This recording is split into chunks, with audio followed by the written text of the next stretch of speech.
Hello students, good evening. आज हम बात करेंगे बेटा एमए प्राइवेट सेकेंड ईयर के बारे में। कल मैंने जो अपना वीडियो आप लोग को भेजा था उसमें फर्स्ट ईयर की डिटेल मैंने बताई थी, क्योंकि काफ़ी बच्चे अभी प्राइवेट का फॉर्म जिन्होंने अभी नया नया भरा है तो उनको एमए के बारे में ज़्यादा डिटेल में नहीं पता था। तो फर्स्ट ईयर वालों के लिए मैंने वीडियो बना के ऑलरेडी अपना डाल दिया है। आज मैं सेकेंड ईयर वालों के लिए बताऊँगी। तो सेकेंड ईयर में बेटा टोटल आप लोग के 7 थ्योरी के पेपर हैं, ठीक है, और एक पेपर जो है वो आपका वाइवा का होता है, यानी टोटल आपके 8 पेपर हैं। अब 8 पेपर में जो है आपका जो फर्स्ट पेपर है आपका, ठीक है, वो आपका है society in India. Second paper है आपका modern sociological theories. Third paper है आपका social change in India. Fourth paper है आपका सोशल प्रॉब्लम इन इंडिया।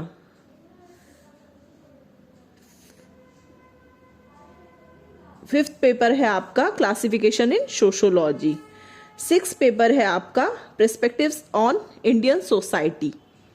और सेवेंथ पेपर जो है बेटा आपका वो ऑप्शनल पेपर होता है। उसमें 4 ऑप्शन दिए होते हैं, उसमें से आपको एक पेपर चूज करना होता है, वो आपकी अपनी चॉइस होती है, ठीक है। तो उन चारों पेपर के नाम हैं political sociology, trips in India, sociology of environmental, और फोर्थ पेपर है आपका सोशोलॉजी ऑफ सोशल मूवमेंट। तो ये टोटल 4 पेपर हैं। चारों में से आपको एक पेपर अपना 7 पेपर में भरना होगा। तो सेकेंड ईयर वाले बच्चे एक चीज़ ध्यान रखिएगा, जब आप ये फॉर्म भरेंगे तो उसमें ये पेपर आपसे पूछे जाएंगे, तो आप बेटा फॉर्म भरने के टाइम में वही पेपर चूज करिएगा जिसका चित्रा मॉडल पेपर जो है वो मार्केट में अवेलेबल हो। फर्स्ट ईयर वाले बच्चे तो पहले ही ले लेंगे, सेकेंड ईयर वाले बच्चे जो है वही पेपर लिखिएगा आप जो आपको मार्केट में इजीली मिल जाए, क्योंकि बच्चों को बाकी तो थ्योरीज के पेपर मिल जाते हैं, बट ये जो ऑप्शनल वाला पेपर है ये जल्दी नहीं मिलता है मार्केट में, ठीक है। अच्छा, जो 8th पेपर है आपका वो वाइवा का होगा। वाइवा का पेपर जो है वो सबसे लास्ट में जाके होता है, जब आपके थ्योरीज के एग्जाम हो जाते हैं उसके बाद 10-15 दिन बाद जा करके होता है।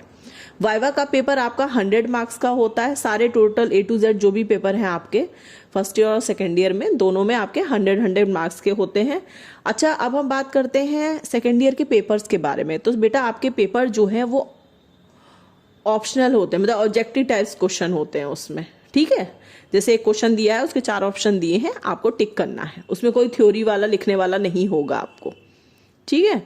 तो ये पेपर जो है आपका 2 घंटे का होता है। फर्स्ट ईयर में आप लोग का 3 घंटे का होता था, बट ये क्या है, इसमें 100 क्वेश्चन होते हैं, ऑब्जेक्टिव टाइप्स क्वेश्चन है। तो थ्योरी में तो फिर भी आपको फर्स्ट ईयर में लिखना पड़ता था, बस इसमें खाली आपको टिक करना है समझ के अपना क्वेश्चन का आंसर। तो ये जल्दी हो जाता है, तो इसलिए इसका टाइम जो है वो 2 घंटे का ही होता है खाली, ठीक है। तो सेकेंड ईयर वालों में आप लोग के जो क्वेश्चंस आते हैं ऑब्जेक्टिव टाइप्स क्वेश्चंस आते हैं। वाइवा आपका सबसे लास्ट में होगा, जब आपके थ्योरी के पेपर हो जाएंगे उसके बाद। अच्छा, वाइवा में बच्चे काफ़ी कंफ्यूज रहते हैं कि मैम क्या कोई फाइल बनेगी या कोई प्रोजेक्ट वर्क होगा। कुछ नहीं होता बेटा, कुछ भी नहीं करना है। कोई फाइल नहीं बनेगी, कोई प्रोजेक्ट वर्क नहीं बनेगा, कोई थ्योरी वाला काम नहीं होगा, कुछ नहीं होगा। बस आपका क्या कहते हैं रोल नंबर वगैरह, आप जब अपने कॉलेज में जहाँ पे आपने फॉर्म वगैरह भरा होगा वहाँ पे एक लिस्ट लग जाएगी, आपको पता चल जाएगा आपका वाइवा का सेंटर कहाँ पड़ा है, तो आपको वहाँ जा करके अपना वाइवा देना है। वाइवा आपका वही होगा, 2-3 एग्जामिनर बैठे होंगे, आपको बुलाया जाएगा, आपके रोल नंबर के अकॉर्डिंग आपसे क्वेश्चंस पूछे जाएंगे। क्वेश्चंस जो हैं वो आपके सोशोलॉजी से रिलेटेड ही होते हैं।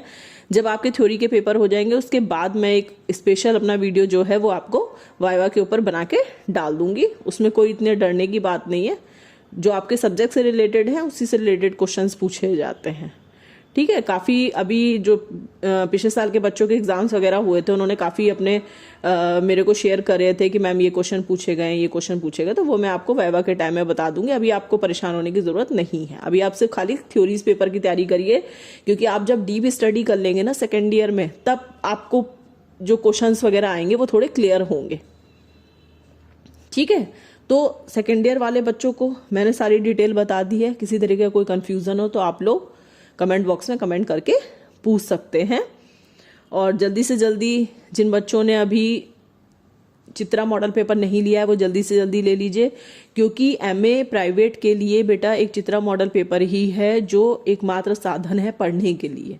वैसे तो आप कोई टॉपिक डालेंगे तो आपको गूगल पे आप सर्च करेंगे तो उस टॉपिक के ऊपर काफ़ी चीज़ें आपको मिल जाएंगी, बट अगर आप मार्केट में कोई बुक पूछते हैं एमए की प्राइवेट की तो वो नहीं मिलती है जल्दी। आप कहीं भी पूछ लीजिए, मैं सीसीएस यूनिवर्सिटी की बात कर रही हूँ, तो वो जल्दी कहीं मिलती नहीं है। ठीक है, तो एक चित्रा ही एकमात्र साधन है जिससे आप पढ़ के एग्ज़ाम दे सकते हैं। कई बारी चित्रा से हटके भी क्वेश्चंस आ जाते हैं, तो थोड़ी सी आपको डीप स्टडी भी करनी पड़ेगी, थोड़ा सा गूगल पे भी सर्च करना पड़ेगा। कोई कन्फ्यूज़न हो तो मैं भी आपको बता दूंगी, जो पिछले साल के पेपर हैं उनके लिंक भी मैं आपको प्रोवाइड करा दूंगी। तो ये सारी चीज़ें होंगी, बट पहले आप लोग अभी मॉडल पेपर अपना ले लीजिए और उससे धीरे धीरे करके अपनी पढ़ाई शुरू कर दीजिए। तो मैंने आप लोग को फर्स्ट ईयर और सेकेंड ईयर दोनों के बारे में एक बार बता दिया है। अगर किसी बच्चे को कोई कन्फ्यूज़न है तो मेरे कमेंट बॉक्स में कमेंट करके पूछ सकते हैं। और अगर आप मेरे चैनल पे नए हैं तो मेरे चैनल को सब्सक्राइब करते रहिए, ज़्यादा से ज़्यादा शेयर करिए जो आपके फ्रेंड्स हैं जो एमए का फॉर्म भर रहे हैं। ठीक है, तो अब मिलते हैं हम अपने नेक्स्ट वीडियो में एमए के सिलेबस के साथ। Thank you.